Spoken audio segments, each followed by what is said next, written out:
Ayan guys, so right now, wait, sorry. Okay lang, go lang. So guys, right now I'm with Siana. So, kanina guys, talagang pinakabatayan ni Tita Eleanor, the Star Horizon TV Production CEO. So, knowing na meron destiny, the reason behind it is because kay Siana. So, ayun pala ang reason kung bakit nabuo ang destiny. And right now, I'm with her. So, syempre hindi siya makakalit sa interview ko guys. And I'll start with my question na Siana. Ready na ba? Yes po. So, hindi natin alam na ikaw pala talaga yung reason ng destiny. Pero now na you're part of destiny, ano yung na-feel mo? Nung kanina po, nung in-announce po yung limang members, pero po kasi lima lang po talaga. And si ate ko din nga po yung last. Hindi po ako nalulungkot dahil hindi ko ako nakuha. Nalulungkot po ako sa mga ibang kasama ko po. Naiyak. Kasi syempre, ginawa po talaga namin yung best namin. Pinagulog po namin ng pansin pang destiny. Halos sabi na po sa mga story po namin na minsan di na mga po nakakakain para lang po makapunta po dito ng maaga.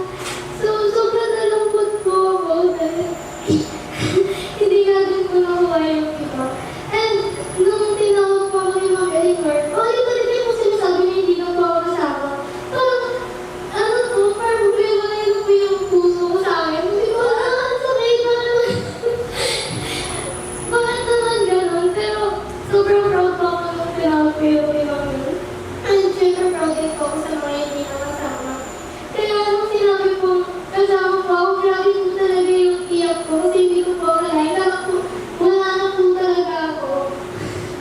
So, now na we know na ikaw pala ang reason behind destiny.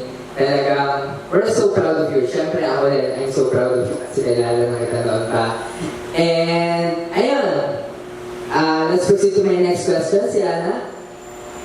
Do you think you're prepared and confident enough to face our TV mall shows and public audiences?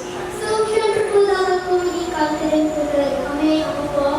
Pero, I think po mas kailangan po po namin ng training para po mag-harap po namin sa stage. Perfect na perfect po.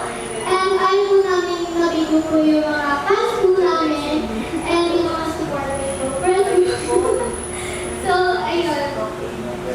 Thank you, Siana, and that's all. And that's our interview for our official destiny. So, ayun lang guys. Thank you.